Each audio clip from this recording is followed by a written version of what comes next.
দুনিয়ার জন্য হাজার চেষ্টা হয়েছিল, কিন্তু মনে রাখবেন আমার গরিবের নামাজকে রুখতে পারেনি। কিন্তু গরিবের নামাজ এই হিন্দুস্তানের জমিনে এসে 90 লক্ষ মানুষকে ইমানের নূরের কালেমা পড়িয়ে ইনসাফ, ইনসানিয়ত, মানবতা, শান্তির রাস্তা দেখিয়েছে। গরিবের নামাজকে হাজারো দিক দিয়ে রুখতে চেয়েছে, কোনো দিক দিয়ে পারেনি। আমরা দেখেছি এই হিন্দুস্তানের জমিনের পশ্চিম বাংলাতে মসজিদের পাশ দিয়ে বিশ্বরিয়া দিয়ে কাজ করে যেত, তখন ব্রিটিশের হুকুমত ছিল। আমার মুজাদ্দিদুজ্জামান দাদা খোদা পীর কিবলা কলিকাতার শহীদ মিনারে ব্রিটিশ হুকুমত হুঙ্কার দিয়ে বলেছিল, এ ব্রিটিশ হুকুমত, তোমরা হিন্দু ইসলামের বিরুদ্ধে হয়, তোমার নজিরের বিরুদ্ধে হয়, তোমার আমি আবু বকর মানি না, আমি আবু বকর লক্ষ লক্ষ আবু বকর জীবন দিয়ে দেবে, কোরআন সুন্নাহর বিরুদ্ধে কোন আইন মানবে না। এই হুঙ্কারের সাথে সাথে বড়লাট সমাজ নিয়ে সে আইনকে প্রত্যাখ্যান করতে বাধ্য হয়েছে।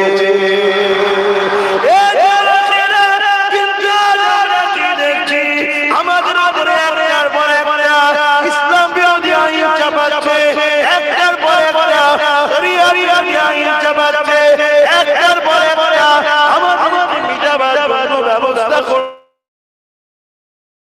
এটা করতে করতে থেকে ভয়ানক হয়ে গেল, মসজিদ মাদ্রাসা সবকে মিটিয়ে দিবার আইন হয়ে গেল। কিন্তু সেই রকম হুঙ্কার, সেই রকম লড়াই, সেই রকম মুখে দিবার চিন্তা ভাবনা তো আজ মুসলমানের মধ্যে দেখছি না। আছে কেন নেই? অনেক দূরে সরে গেছে ইসলাম থেকে। শুনছেন মসজিদ আছে থাকবে, ভারতের জমিনে, বাংলার জমিনে মসজিদ আছে থাকবে, কোন মা আমার সন্তান জন্ম দিতে পারেনি। হিন্দুস্তানের বাদশা যত হিন্দুস্তানে আছে, এই হিন্দুস্তানে আল্লাহু আকবার থাকবে, আশহাদু আন্না মুহাম্মাদুর রাসূলুল্লাহ থাকবে। হিন্দুস্তানের বাদশা গরিবে নওয়াজ যতদিন আছে ততদিন মসজিদ থাকবে, মাদ্রাসা থাকবে, কবরস্থান থাকবে, মুসলমান থাকবে। এই যুবকেরা কিন্তু তোমার আমাকে আল্লাহ কিয়ামতের দিনে তুমি জিজ্ঞাসা করবে, ওরে আমার বান্দারে, দুনিয়া নেতার জন্য লড়াই করলে, দুনিয়া নেতার জন্য বোম মারলে, অস্ত্র বার করলে, দুনিয়া নেতার জন্য নিজের কওমকে খুন করলে, দুনিয়া নেতার জন্য নিজের জাতির নামে মিথ্যা কেস দিয়ে, দুনিয়া নেতার জন্য আমার পীর যারা কাউকে বাদ দিলি না, সবাইকে গালিগালাজ করলি, সবাইকে ধমকি দিলি, সবাইকে চমকে দিলি। আজ বল আমার ঘরের জন্য কি করলে, আমার দিনের জন্য কি করলে? এই যুবকেরা, তরুণেরা, বাবারা, আপনাদেরকে জানিয়ে দিয়ে যায়, আল্লাহ বাদশা ছেড়ে দেয়নি, প্রশ্ন সম্মুখীন হতে হবে। এই জায়গায় আমাকে তোমাকে মনে রাখতে হবে, যাই না কেন আল্লাহর বিরুদ্ধে না চলে যায়, দিনের বিরুদ্ধে যেন না চলে যায়, এটাকে তোমাকে আমাকে মাথায় রাখতে হবে। কারণ ইসলাম এত সহজে ভারতে আসেনি গো, ইসলাম এত সহজে বাংলায় আসেনি গো, ইসলাম এত সহজে তোমার বাবা মেদিনীপুরে আসেনি গো। আর পয়সা আছে মসজিদ বানিয়ে দিলে, আর পয়সা আছে হজ করে দিলে, আর পয়সা আছে তুমি মাদ্রাসা তৈরি করে দিলে, কিন্তু মনে রেখে এই জমিনের উপরে আল্লাহকে মানুষ ভুলে গিয়েছিল। এই জমিনের উপরে নারীদেরকে চিন্তা মুতে দেওয়া হতো, এই জমিনের উপরে খুন খারাপি দাঙ্গা ফাসাদ পড়ে গিয়েছিল, এই জমিনে মা বাবার কোনো মর্যাদা সম্মান ছিল না, এই জমিনে দিনের কোনো অধিকার ছিল না গো। কেন ইসলাম ছিল না যখন কিছুই থাকবে না, মানুষ ভুলে গিয়েছিল ঈসা নবীর ইসলামের কথা, মানুষ ভুলে গিয়েছিল ইব্রাহিম নবীর ইসলামের কথা, মানুষ ভুলে গিয়েছিল ঈসা নবীর ইসলামের কথা। আল্লাহ নবী এসে আবার মানুষকে একামলা ছিনালে, নায়ের পক্ষে আনলে, মানবতার পক্ষে আনলে, এতিমের পক্ষে আনলে, বিধবার পক্ষে আনলে, মা বাবাকে সম্মান দিয়ে শিখালে। হাত থেকে তোমার গ্রামে এই দাঁড়িয়ে মসজিদ এসেছে হাজারো মা সন্তান হারা হওয়ার পর, তোমার আমার গ্রামে ইসলাম এসেছে হাজারো বোনেরা বিধবা হওয়ার পর, তোমার আমার গ্রামে ইসলাম এসেছে হাজারো লাখো বাচ্চা এতিম হওয়ার পর। এই যুবকেরা আজ ইসলামে দুশমনদের পিছনে তুমি আমি জানিয়ে খুঁজছি, আমার মাতা আমার দিদি আমার মাতা আমার মাতা মনে রেখো, তুমি আমার লোকের পিছনে ছুটছো যে তোমার দিনের ক্ষতি করছে, তুমিও দিনের দুশমনি করছো, তোমার মা কিন্তু হবে না। আল্লাহ ফিরআউনকেও ছাড় দিয়েছিল, ছেড়ে ছেড়ে তো দেয়নি, নমরুদকেও ছাড় দিয়েছিল, ছেড়ে ছেড়ে তো দেয়নি, এজিদকেও ছাড় দিয়েছিল, ছেড়ে ছেড়ে তো দেয়নি, কুশকেও ছাড় দিয়েছিল, ছেড়ে ছেড়ে তো দেয়নি, চিঙ্গিস খানকেও ছাড় দিয়েছিল, ছেড়ে ছেড়ে তো দেয়নি। মনে রাখবে আর তারা ক্ষমতার জন্য আমার দিনের বিরোধী করছে, আল্লাহ এদেরকেও ছাড় দিচ্ছে, ছেড়ে দেয়নি। আর আমরা যারা মুসলমান সেজে এদের দিকে ঘুরে ঘুরে এদেরকে শক্তিশালী করছো, আল্লাহ তোমাদেরকেও ছাড় দিচ্ছে, ছেড়ে দেয়নি। আল্লাহ পাক রহমত একদিন করবে, গুনার মা বাঁচে, অন্যায়ের মা বাঁচে, সিনেমা যাত্রা ফাংশন দেখে বেরোছো মা বাঁচে, কিন্তু ইসলামের ক্ষতি যদি করো বা ক্ষতিকারকে শক্তিশালী করো, এতে তোমার মা হবে না। এই বলে দিয়ে যা আসো নিজেদের পায়ে দাঁড়াও, আল্লাহ দ্বীনের দুশমনদের মোকাবেলায় সংগঠিত হও। আরো জোরে বলুন সুবহান।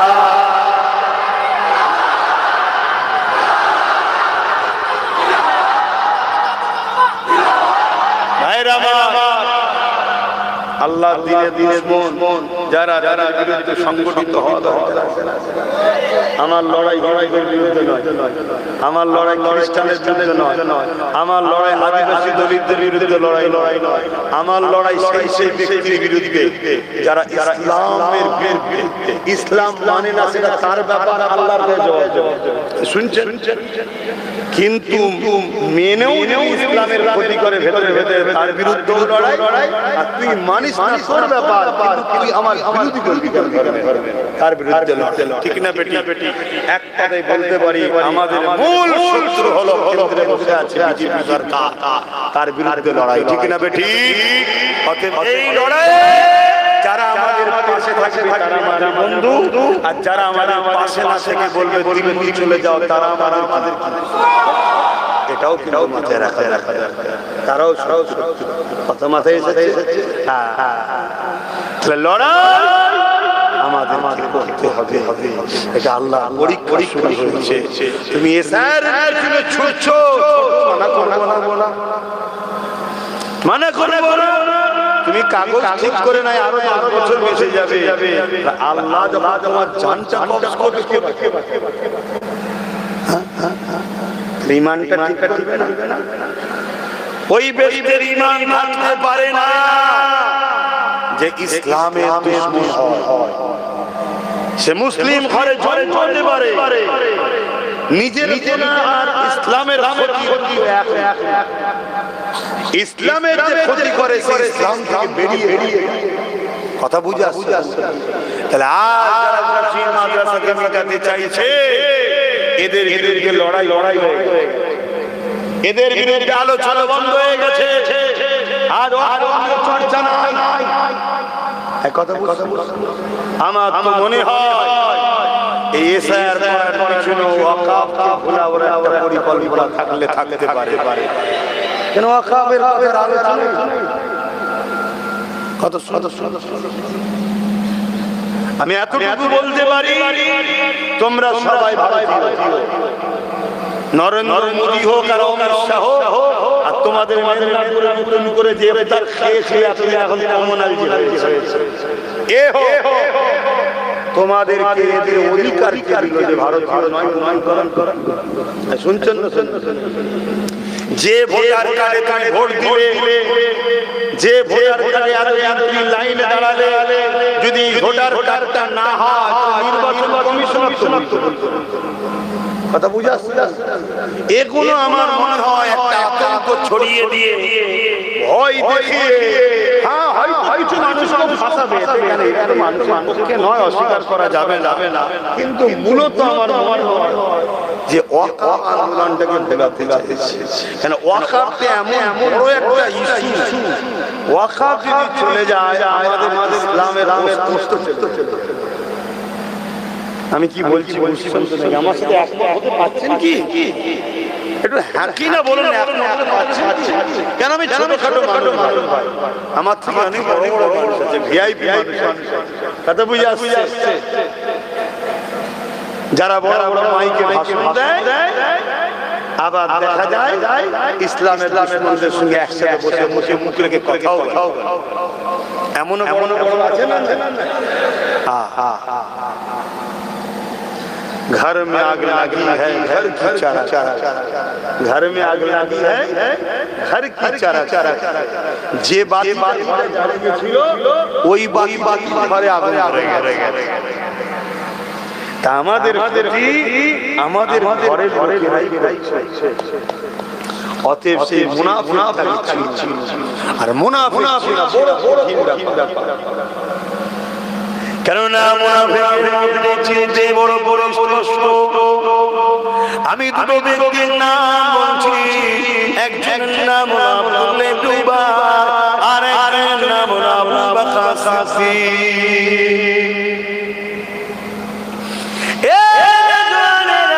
আবু বকর সিদ্দিকের মুখে দাঁড়িয়ে মাথায় টুপি পাগড়ি জুব্বা, আব্দুল ইবনুবা মুখে দাঁড়িয়ে মাথায় টুপি জুব্বা পাগড়ি। আব্দুল ইবনুবা নবীর পিছনে নামাজ পড়ে, আবু বকর সিদ্দিকও নামাজ পড়ে।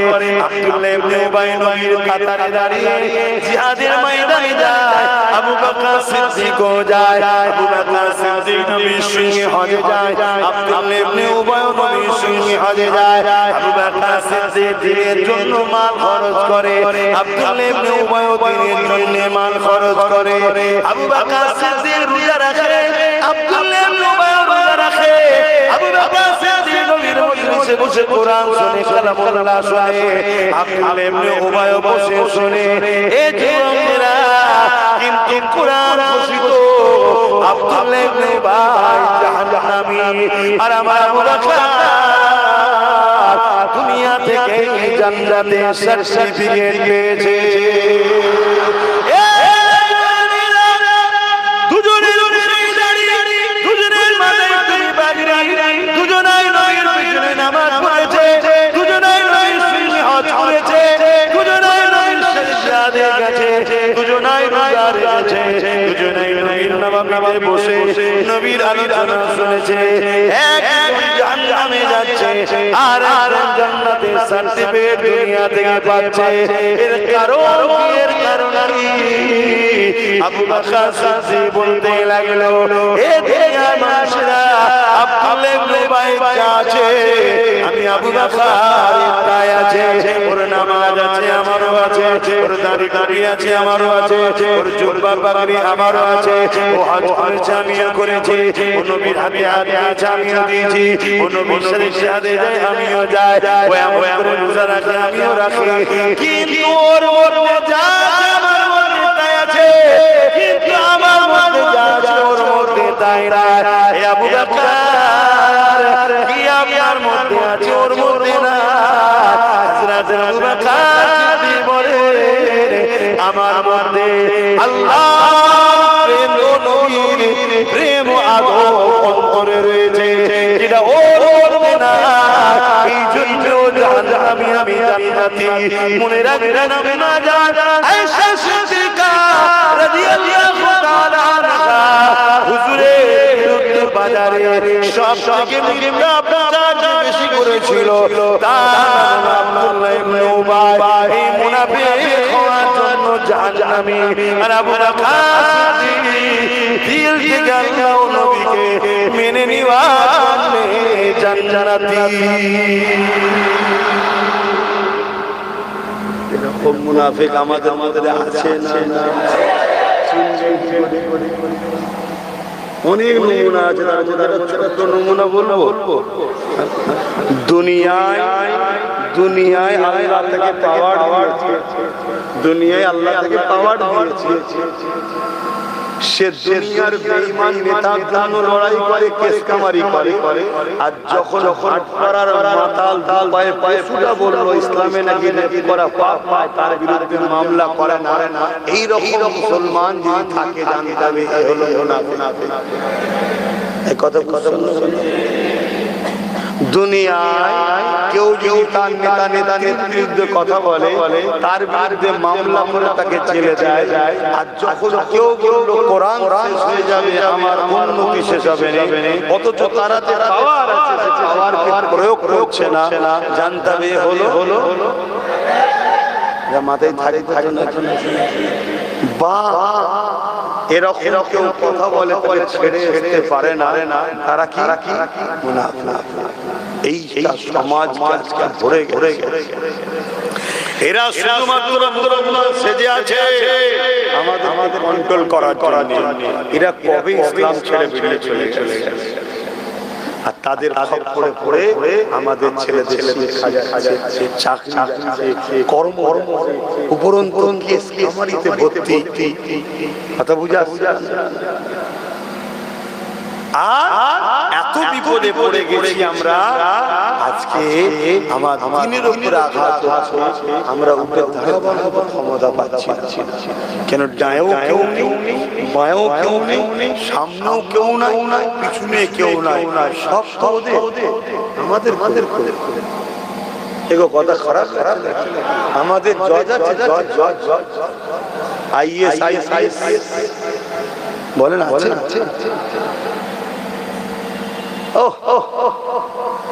শুধু মুসলিম পাড়া গুন্ডা দুটো করে তৈরি করা আছে না? সবাই না, একটা দুটো করে গুন্ডা তৈরি করেছে। কি জন্য? মুসলমান যখন তার কওমের জন্য, জাতির জন্য বা হকের জন্য কথা বলবে, গুন্ডা দিয়ে মুসলমানকে কন্ট্রোল করে। এরকম গুন্ডা পাড়ায় তৈরি হয়েছে না? একটাও মুসলমানকে আইএস করবে চিন্তা করেনি, জজ চিন্তা করেনি, ডাব্লিউবিসিএস করবে চিন্তা করেনি। আজ আমাদের ভাবতে হবে, আমাদের বাচ্চাগুলোকে বাঁচাতে গেলে এদেরকে ডাক্তার, উকিল, জজ, ডিএম, ব্যারিস্টার, আইএস বানাতে গেলে জিনিস লাগে। এক পড়াবার জন্য অর্থ, উপযুক্ত জায়গা, দ্বিতীয় পড়ার পরও মুসলমান থেকে নাসিককে যেন নামটা না বাদ চলে যায়, তাহলে সেই জায়গাতেও আমাদের পাওয়ারের লোক থাকা দরকার আছে।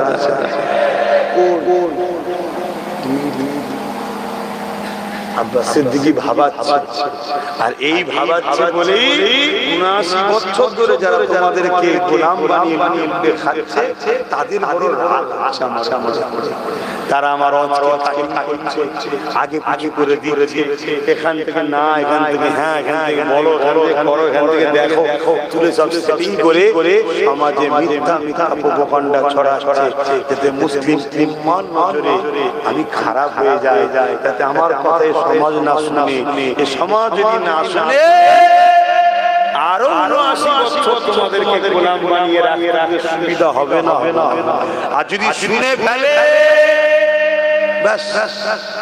আব্বাস সিদ্দিকীর একটা কথা যদি পশ্চিম বাংলার মুসলমান রাতারাতি মাথায় নিয়ে নেয়, এ মুসলমানদের আর কোনো সমস্যা থাকবে না দুনিয়া।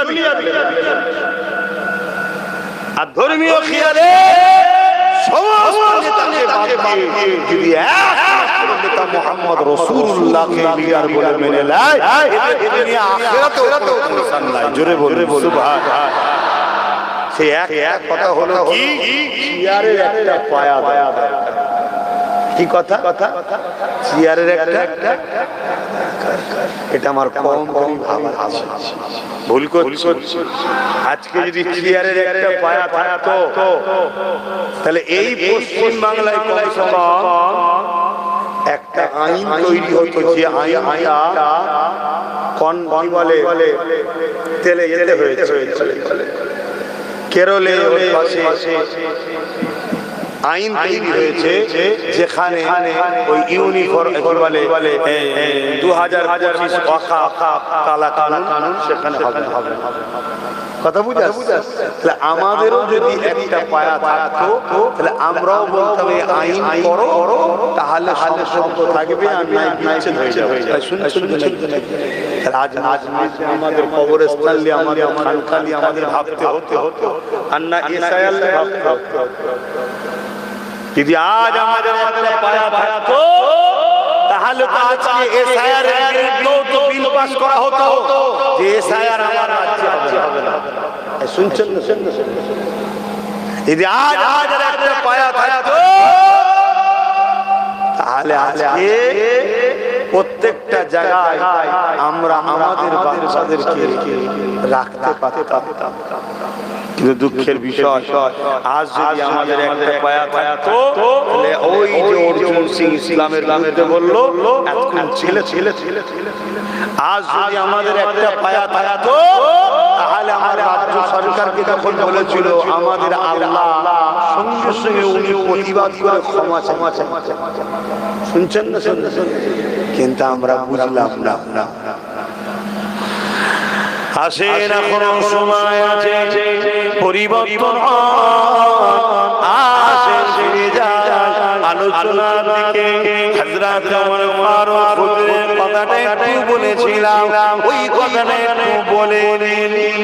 কি গো নবত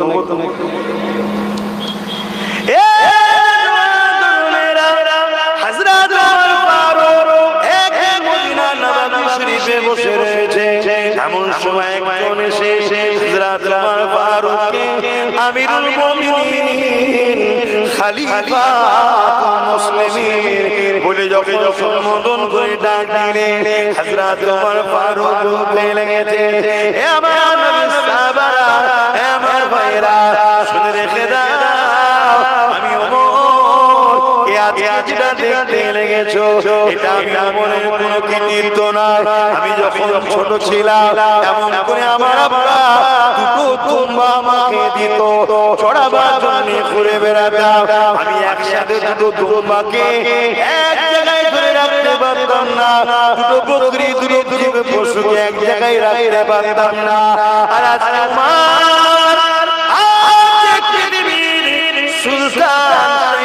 খলিফাতুল মুসলিমিন এবং বাকি পৃথিবী আমার নাম শুনলে ঠকঠক করে কাঁপে।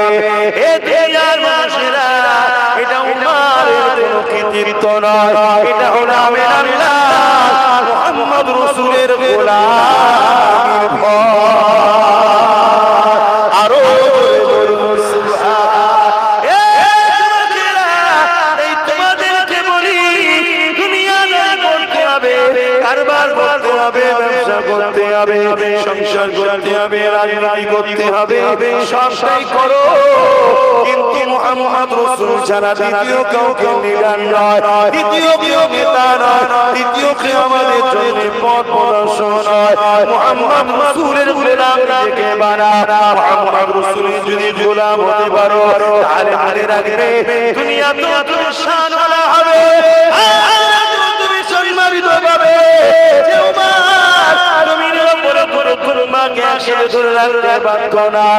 উমারের নাম শুনলে 1200 সুলতান করে কাঁপতো, রোমের সম্রাটরা করে কাঁপতে থাকতো, পৃথিবীর শাসকরা ভয়ে থাকতো। আজ উমার বাবাকে আলোচনা করলে পুরো পৃথিবী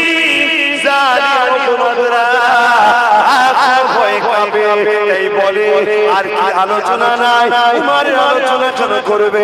উমারের আলোচনা শুনলে আজকে জালিমদের ভয় লাগে।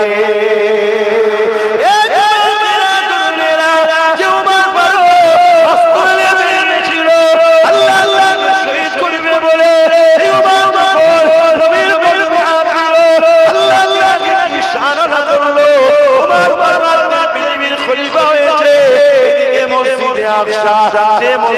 আকসা বাইতুল মুকাদ্দাস আজ ইহুদিদের দখলে রয়েছে যারা ইহুদিরা দখল করতে চাইছে ওই মসজিদে আকসা অনেক বড় ইতিহাস রয়েছে হযরত ওমর ফারুক সৈন্য পাঠিয়ে দিল যাও আল্লাহর ঘরকে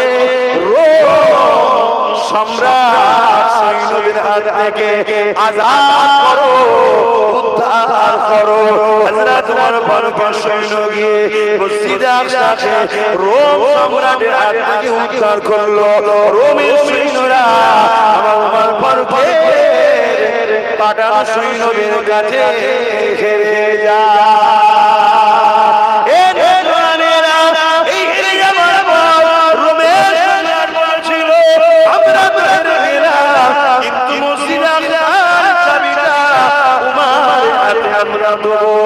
খবরটা মদিনা শরীফে চলে এলো হযরত ওমর ফারুক সাথীদের ঘরে একজন সাথীকে নিয়ে উটে করে রওনা দিয়ে ওই সাথী যিনি ছিল উটের লাগাম ধরে আগিয়ে যায় ওমর ফারুক উটে পিঠে বসে বসে যেতে লেগেছে এক মাইল যেতে না যেতে ওমর ফারুকের নজর পড়ে যায় ওই সাথী খাদেমের থেকে তার শরীরটা খেয়ে গেছে ওমর ফারুক বললেন ভাই দাঁড়াও উটটা দাঁড় করানো হলো ওমর ফারুক দাঁড়িয়ে নেমে গেল নেমে যাওয়ার পরই যিনি উটকে ধরে নিয়ে যাচ্ছিল তিনাকে বলল এবারে আপনি উটের পিঠে ওঠেন শুনছেন এরকম নেতা পৃথিবীতে আছে এরকম নেতা আমার ভারতবর্ষে কখনো পেয়েছে কথা কিছু বুঝতে পারছো ইনসাফ হযরত ওমর ফারুক হুজুর কি বললেন সাথী বলছে হুজুর আপনি অর্ধেক পৃথিবীর খলিফা আপনি যাবেন নিচুই নেবে আর আমি উপরে একই কথা ওমর ফারুক বললেন আল্লাহ যদি কিয়ামতের দিন আমাকে ধরে ওমর তোমাকে আমি খলিফা করেছি একটা অসহায় মানুষের কষ্ট দেখো তোমার মনে হলো না আমি তো খলিফা করতে পারতাম অতএব তুমি ওঠো সেই ভাই ভাইলেন নবীর সাহাবী সেই ওমর ফারুকের সফর সাথী তিনি উঠলেন ওমর ফারুক উটের লাগাম ধরে বলো এই ইনসাফ এই ইনসানিয়ত এই মানবতা ওমর ফারুক শিখেছে জোরে বলে আজ ৭৯ বছর ধরে দেশ চলছে ভারতবর্ষ স্বাধীনতার পর কোনদিন দেশের মুসলমান হয়নি কোনদিন রাজ্যের সিএম মুসলমান হয়নি এরপরও যদি অমুসলিমরা গরিব থাকে অসহায় থাকে মুসলমানরা দোষী নাকি কিন্তু বারবার মুসলমানকে টার্গেট করা হচ্ছে তাই আমি সর্বধর্মের মানুষকে বলবো বিষয়টা ভাবার জন্য অনুরোধ ভাবুন একজন ইমানদার মুসলমান যদি কখনো শাসকের আসনে বসে তার আন্ডারে মুসলিম অমুসলিম সবাই সমানভাবে নিরাপদ পাবে জোরে বলে সুবহানাল্লাহ ইসলাম দিয়েছে কোন মুসলিম যদি শাসক হয় সে যদি অমুসলিমের উপরে জুলুম করে ওই শাসক জাহান্নামে যাবে শুনছেন ওই পথটা তুমি যখন বসেছো তোমার কাছে সবাই কিন্তু আজকে আমি ভাবা অমুসলিম ভাইদের অনুরোধ করবো যে ৭৯ বছর দেশ স্বাধীন হয়ে গেল দেশের প্রাইম মিনিস্টার কখনো মুসলমান হয়নি রাজ্যের সিএমও কখনো মুসলমান এত গরিব মুসলিমরা কেন এত নদীর ধারে ঘর ভাঙচুর হচ্ছে এর কারণ মুসলমানরা ছেড়ে যেতে পারে তাহলে স্বাধীনতার আগে ইতিহাস শোনানো হয় যে মোগলরা এই করেছে বাবররা এই করেছে ওদের সঙ্গে আমাদের যায় আসে যেতে চাই মুসলমান আমাদের দিচ্ছে তো একটু ভাবার বিষয় যে কতটা ইতিহাস কিন্তু এতটুকু জানি তখন দেশে সোনার কয়েন ছিল আর এখন 3 টাকা একটু হাত ভাসা হতে ছেড়ে চলে যাচ্ছে ভুল বলছি তখন সোনার টাকা চলতো দেশে সোনা কোথায় যায় বলেছিল আমেরিকার 1 টাকা আমার দেশের 1 টাকা আমেরিকার 1 টাকা সমান হয়ে যাবে। হয়েছে হ্যাঁ, উপরন্তু কি হয়েছে? 80 টাকাতে আমেরিকার 1 টাকা কিনতে হতো। দেশ উন্নতির দিকে না ধ্বংসের দিকে? কিন্তু কিছু লোক লাড্ডু খাওয়াচ্ছে, এসআইআর হবে, আমার রাজ্যে লাড্ডু খাওয়াচ্ছে, এসআইআর হবে। লাড্ডু যে কোথাতে বেরোবে বুঝতে পারবে 2 দিন পরে, না কেন অন্য অন্য রাজ্যে হয়েছে যারা লাভ ছিল তারা বেশি বুঝছেন তো নাকি? যারা লাভ ছিল তারা বেশি একটা কমন ব্যাপার। এ পাড়ায় 80% মুসলমান, ও পাড়ায় 80% হিন্দু। কমন ব্যাপার। এই পাড়ায় 80% মুসলমান, ও পাড়ায় 80% হিন্দু। এখন যদি বলা হয় 20% মুসলমানকে যে তুমি এই পাড়ায় আসবে না ও পাড়ায় থাকবে, ও তো বলবে না ভাই ও পাড়ায় যাই, পাড়ায় আছে, ও পাড়ায় মসজিদ আছে, ও পাড়ায় যখন বিয়ে শাদী হবে সবাই নিজের ধর্ম করি। আর এই পাড়ার যদি 20% হিন্দুকে বলা হয় তুমি ও পাড়ায় যাবে, এই পাড়ায় থাকবে ভাই, ও পাড়ায় গেলে সুবিধা হয়, আমি আমার ধর্ম মন্দির যা আছে ও পাড়ায় আসলে থাকবো, মিলটা ভালো। তাহলে বাংলাদেশ থেকে মুসলমান আসে না, ওখানে মুসলমান বেশি, এখান থেকে সব চলে গেছে। যত এসেছে ওখান থেকে কিছু মাথায় না ঢোকে না। এবারে জোর জবরদস্তি কিছু আমাদেরকে টার্গেট করবে, আমরাও ছেড়ে দেবে। তার জন্য সিস্টেম আছে, সিস্টেমে লড়াই হবে। তবে আমি তার মতো বলছি না আমি বেঁচে থাকতে হতে দেব না। কেউ বলেছিল না মরে গেছে, তাহলে হচ্ছে কি করে? হচ্ছে কি করে? এসব চিটিংবাজিগুলোকে চিনুন, এরা প্রতারণা করে, চিটিংবাজি। শুনছেন তো নাকি? খুব সাবধান। আবার নতুন করে বলছে, নতুন করে আবার আরো 1 লক্ষ লোক ঘিরে ফেলে। কেন রে? মাত্র 1 লক্ষ লোক যাবি কেন? মাত্র 1 লক্ষ লোক যাবি কেন? সব তোদের হাতে ক্ষমতা শুনছি, তার মানে জানছে আমাদের পাতা ফাঁদে লোক আর পা দিচ্ছে না, চিড়িয়া দিচ্ছে না থুতুতে। এই জন্য বলছি 1 লক্ষ। আরে ঘিরতে যদি হয় যত জনের উপরে জুলুম হবে তারাও যাবে, আর যাদের উপরে জুলুম হবে না মানবতার খাতিরে তাদেরকেও যেতে হবে। এটাই তো প্রেম নাকি? যে ইনসাফ দেখিয়েছেন আমার ফারুক আযম।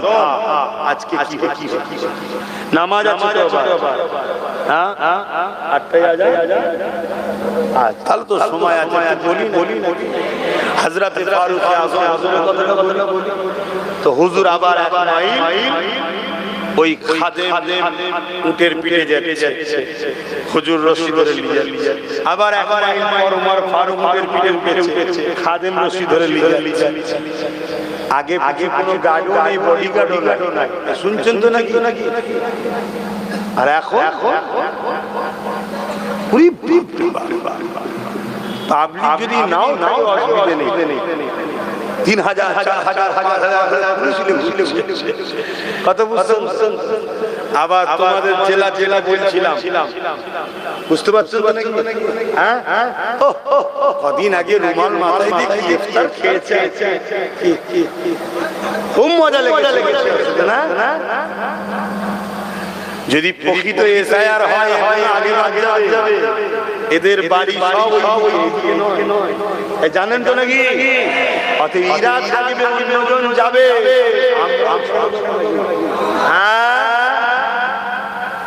এসআইআর যদি হয়, যদি হয় আলাদা, যদি একতরফা হয়, গরিবের উপরে জুলুম হয়, ছেড়ে দিয়া নেই, পুরো ঘিরে বেঁধে ফেলা হবে। বুঝছেন না? বোঝেন প্রমাণ এদের হবে। ওই যে বেশি লাফাত ছিল ও তো আগে যাওয়া দরকার। লোক কেন যাবে? হ্যাঁ আমার কথা হচ্ছে নাকি? পাগলামি ধরে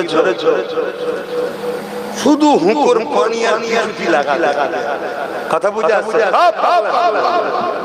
শুধু আমার এরকম বাকি সব তুমি কি ভাব এসসিরা তোমাদের দিকে চাই যে ভাই আমরা আছি কথা বুঝে আসছে না কিন্তু দুঃখের বিষয় আমরা যদি হাজারে বিক্রি হয়ে যায় তো ভাইয়েরা আমার এই যে পাশের উড়িষ্যা পূর্ব মেদিনীপুরের ছেলেরা সব উড়িষ্যাতে কাজ করে তাই তো নাকি উড়িষ্যাতে সীমার মারলো কিছুদিন আগে বাঙালিদের ঘরে কি মেরেছে না মারে উড়িষ্যাতে মেরেছে উড়িষ্যাতে 3 লক্ষর উপরে উড়িষ্যা 3 লক্ষর উপরে আমার পশ্চিম বাংলায় আছে আর পশ্চিম বাংলার হয়তো 30,000 বেশি তা 30,000 যে মারছে আমার তেল দিয়ে ঘুমোচ্ছিল আমার রাজ্য সরকার তো বলতে সরকার এক টাকা যদি আরেকবার মারিস লোককে বার করতে কথা ভুল বলা হচ্ছে এই কথা ভুল বলা হচ্ছে না ভেতরে ভাই কথা বুঝে আসছে না বলতে তো পারতো যে 30,000 খেলিয়ে চলে আসবো 3 লাখকে বার করে দেবো ওই 3 লাখের জায়গায় 30,000 কে অনেক পদারও ফাঁকা থাকবে কাজে লাগিয়ে দেবো একটা হুমকি দিলে না ঠান্ডা হতো না কিন্তু দুঃখের বিষয় চেয়ারে থাকতো একে দিয়ে বলি অনেক সময় ঘি সুজা করে না বেরোলে আগুন খাতে হয় এই আগুন দেখানোর জন্য আরে নিঃশ্বাস ফেলতে হয় কলাটা যদি হাতের মধ্যে থাকে না সে বেশি লাভ হবে না এখানে টিপলেই চলে যাব অতএব চেয়ারের পা যদি একটা আমাদের হাতে থাকতো আমার কোন বুঝলো না যদি থাকতো তাহলে আমরা যদি না হুমকি দাও তাহলে পা খুললো এই 3 পায়ে বসে থাকা যাবে তাহলে তখন বাঁধবে গলি বাঁচাবার জন্য বলতে আমার বধূ চলে যাবে মার বন্ধ কর শুনছেন আমরা ওইটার বিশ্বাসী নই যে এখানে যেতে পারবে না খোললো খেলতে পারবে না বিশ্বাসী নয় যেতেই পারি কিন্তু কেউ পাগলামি করে তার সাথে সেরকম ব্যবহারের দরকার আছে না হাওড়া ব্রিজের পাগল পেয়েছে হাওড়া ব্রিজ সবাই মিলে বুঝাচ্ছে পড়ে যাবি রে নাম রে হ্যাঁ রে জাল সেই আর একটা পাগল পাশ দিয়ে যাচ্ছে দেখছে ব্রিজের একজন উপরে বসে আছে ব্লেড বার করে ব্রিজটা কেটে দেবো দেখবি অমনি চচ্চর নিয়ে বলছে তো ও যেমন লাইন হয় না ও যখন মারছে এখান থেকে দিলে সব ঠান্ডা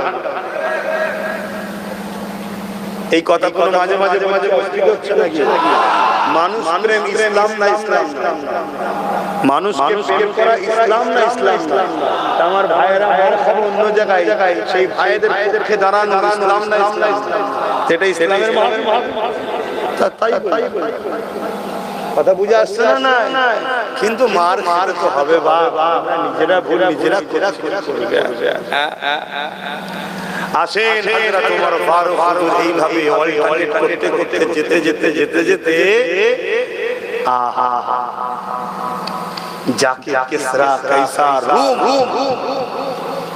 সব ভয়ে থর করে কাঁপতো জান্নাত কোন দেশের রাজা যদি জুলুম করত ওমর শুধু একটা দূত পাঠিয়ে দিয়ে বলতো ওমর কি আসবে চিঠি ধরে থর করে সেই দেশের রাজা কাঁপতো ওমরের নাম শুনে জোরে বলুন সুবহানাল্লাহ হায় রে মুসলমান আমরা ঈমান হারিয়ে ফেললাম ঈমান হারিয়ে ফেললাম তে আজ আমাদেরকে কাঁপাবে দূরের কথা আমাদেরকে মিটিয়ে দিবার লোক ঈমান ঠিক করো ঈমান ঠিক করো যুবক আল্লাহ ও রাসূলের পথে আসো নবীর সুন্নতে জীবন গড়ো নবীর সুন্নতে কারবার ব্যবসা বাণিজ্য সংসার চালাও নবী যেভাবে করেছো ওইভাবে করো তোমাকে কেউ মিটাতে পারবে না আমার ভাই রে।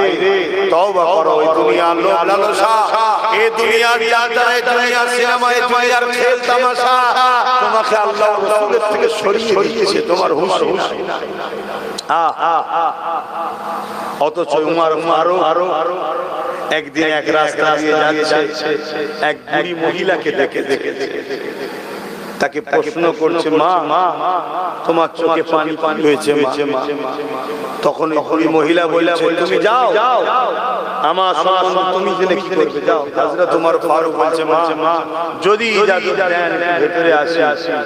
মহিলা বারবার বলতে ইজাজত দিল। মহিলা মা হযরত ওমর ফারুক ভেতরে আসে, আর্ধেক পৃথিবীর রাজা ইজাজতের অপেক্ষায় রয়েছে। আর আজকে কি হচ্ছে, মুসলমানের ঘরে ছেলা করছে, রাত্রে যাত্রার বাড়ি ঢুকে যে মানুষ খুন করে দিচ্ছে, মেরে দিচ্ছে, এরা মুসলমান, এরা মুসলিম, সূরাতে মুনাফিক। এদের জন্য টিভিতে মিডিয়াতে আমার যাত্রা তোমার তো ভাইরা আমার। ওই সময় হযরত ওমর ফারুক বারবার জিজ্ঞেস করেছে, মা আপনি কাঁদছেন? ওই সময় মহিলা বলছেন, আল্লাহর হুকুম, বড় গরীব অভাবী সংসার, স্বামী নাই, আর আমার রাষ্ট্রের কুমার সে আমাদের মাঝে বুঝো লাই না, তাই অভাব বড়। হযরত ওমর ফারুক চোখ ভরা পানি নিয়ে বলছে, মা আমার হয়তো খবর পাইনি। কে বসে আছে? ওমর হয়তো খবর পাইনি মা। এই বলে উঠে গিয়ে ইজাজত দিয়ে বাইতুল মাল থেকে খাবার টাবার যা আছে সব নিয়ে এসে সেই বুড়ি মহিলাকে দিয়ে বলছে, মা আমার হয়তো জানতো না, তাকে ক্ষমা করে দাও। মহিলা বলছে, না, কিয়ামতের দিন আল্লাহর আদালতে মাকে ধরবো। যার কথা শুনে পৃথিবীর বড় বড় সুপার পাওয়াররা থারথার করে কাঁপতো, মহিলার এই কথা শুনে উমর থারথার করে কাঁপছে আর বলছে, না উমর কে মাফ করে দেন মা। উমর জানে না হয়তো মাফ করে দেন মা, উমরকে মাফ করে দেন। বারবার বলার পরে ওই মহিলা বললেন, তুমি যখন বলছো আমি মাফ করে দিলাম। জোরে বলেন সুবহানাল্লাহ। ওমর বলছে, মা আমি হলাম সেই উমর, আমি জানতাম মা। তাহলে বলুন তাদের মধ্যে আল্লাহর ভয় কতটা ছিল। আজকে আমাদের মধ্যে যারা আমাদের সমাজের পরিচালনা করার নেতার মধ্যে আল্লাহর ভয় আছে? আমি অমুসলিমের কথা বাদ দাও, মুসলমানগুলোর মধ্যে আছে? যা হবে। হযরত ওমর ফারুক এইভাবে পল্টানে করতে উটের দিকে যেতে বাইতুল মুকাদ্দাসের কাছে যখন প্রবেশ করছে, আল্লাহ পাকের হুকুমটা কেমন দেখো। ঠিক এই সময় ওই যে সফর সাথী খাদেম ছিল, তিনি উটের পিঠে বসে আছে, আর ওমর ফারুকের হাতে লাগামটা রয়েছে। এই অবস্থায় যেতে লেগেছে, সবাই যখন বাইতুল মুকাদ্দাসে অপেক্ষায় রয়েছে এবং রোমের সম্রাট দাঁড়িয়ে রয়েছে, অর্ধেক পৃথিবীর খলিফা ওমর, তার হাতে বাইতুল মুকাদ্দাসের চাবিটা তুলে দেওয়া হবে। সবাই ইস্তেকবার করছে। ওই উনারের পিঠে বসে রয়েছে তাকে আগে সাহাবা ভাইরা যারা লড়াই করতে এসেছিল, তারা তখন থেকে বলতে লেগেছে, এ রোমের সম্রাট, এ রোমের খ্রিস্টান মানুষেরা, উনি আমাদের সুলতান নয়, উনি আমাদের উমর নয়, উনি আমাদের খলিফা নয়। আরে আমাদের খলিফাকে, আমাদের খলিফা হলো তিনি, যিনি উঠে ধরে আঁকিয়ে আসতে লেগেছে।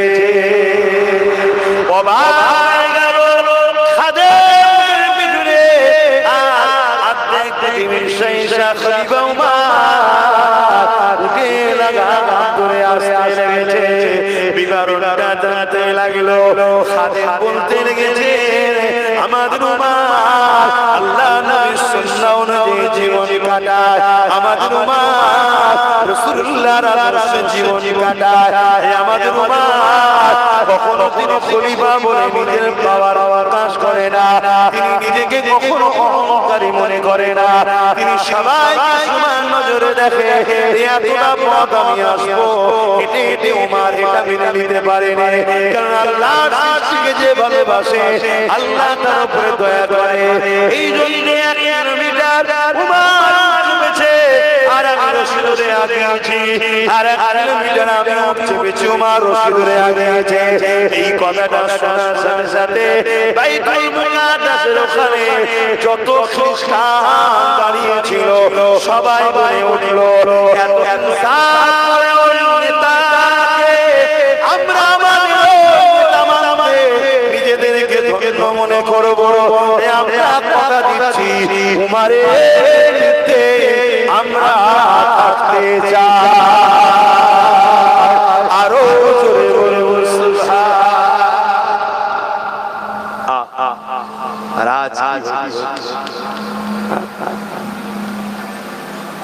গাড়ির ড্রাইভিং করতো, গাড়ির ড্রাইভার এখন নেতা হয়ে হাজার হাজার ভ্যান চালাতো, শুধু ছোটখাটো নেতা হয়ে দুতলা বাড়ি গাড়ি। শুনছেন তো নাকি? ছোটবেলায় শুনতাম নাকি ছড়ি নাকি বুললে নাকি শোনা হয়ে যায়, এদের ছড়ি আছে, এরাই ভালো কথা শুনতে শুনতে এটা নাই না অন্যায়। এই অন্যায়কে সাপোর্ট করা ইসলামে হারাম। শুনছেন তো নাকি? আর হযরত ওমর ফারুক ঈদের দিনে খুতবা দিতে, ঈদের দিনে খুতবা দিতে উঠেছে। একজন দাঁড়িয়ে বলছে, আয় আমিরুল মুমিনিন ওমর ফারুক, খুতবা পড়ে দেবেন, আগে আমার কথার উত্তর দেন, আগে আমার কথা উত্তর দেন। আর এখন ছোট ছোট নেতাকে জিজ্ঞেস করা হয় আমার কথা 3 ইঞ্চি হলো কেন? কি গো উত্তর দেবে? শুধু মারবে, মারও খেতে হবে। আর ওমর ফারুক অর্ধেক পৃথিবী চালাচ্ছে, আবার মসজিদে ইমামতিও করছে। জোরে বলুন সুবহানাল্লাহ। আর আমাদের ইমামরা কি করে? মসজিদ চালায় আর মুরগি জবাই করে। এটা কি ইমামের দোষ না আমাদের দোষ? আমরা ইমামকে ওই রকম বানিয়েছি, মানে ইমাম যদি এর বাইরে যেতে চায় আমরাই বলি থাকার মন নেই নাকি? তাহলে তবলা যাও কি বলে না? কে বলে? ও মোড়ল কথা কি গায়? ও মোড়ল সাহেব গাটার বিয়ে দিয়ে কোন নিয়েছে সে আবার মসজিদে এসে ইমামকে কথা কি হচ্ছে? কিচ্ছু করার নেই, এই নীতি যখন সহ্য করে শুনতে হবে। হাত তোলে আমি যেতে পারি সোজা কেন? দিনের জন্য ওমর ফারুক যদি অস্ত্র হতে পারে, দিনের জন্য আল্লাহ মসজিদের জন্য আমি হাত তুলে অসুবিধা আছে? এই পীরের ছেলে ওরকম পিসেব হওয়া যাওয়া ভালো, যে গদি ছেড়ে নামতে পারছে না, মসজিদ বাঁচাবার জন্য, মাদ্রাসা বাঁচাবার জন্য যে গদি ছেড়ে নামতে পারছে না, ও পীরের মরে যাওয়া। ওমর ফারুকের মতো মানুষ লড়াইয়ের জন্য তুমি বলি সব ঝামেলা আমরা হুজুর মানুষ করলে হয়? এ ভণ্ড কে বলে? কথা শুনছেন? আবার ওই সাহেবই যখন নিজের ভাইয়ের সাথে জমির মাপ একটু যদি গন্ডগোল হয়ে যায়, ওর মূর্তি আলাদা।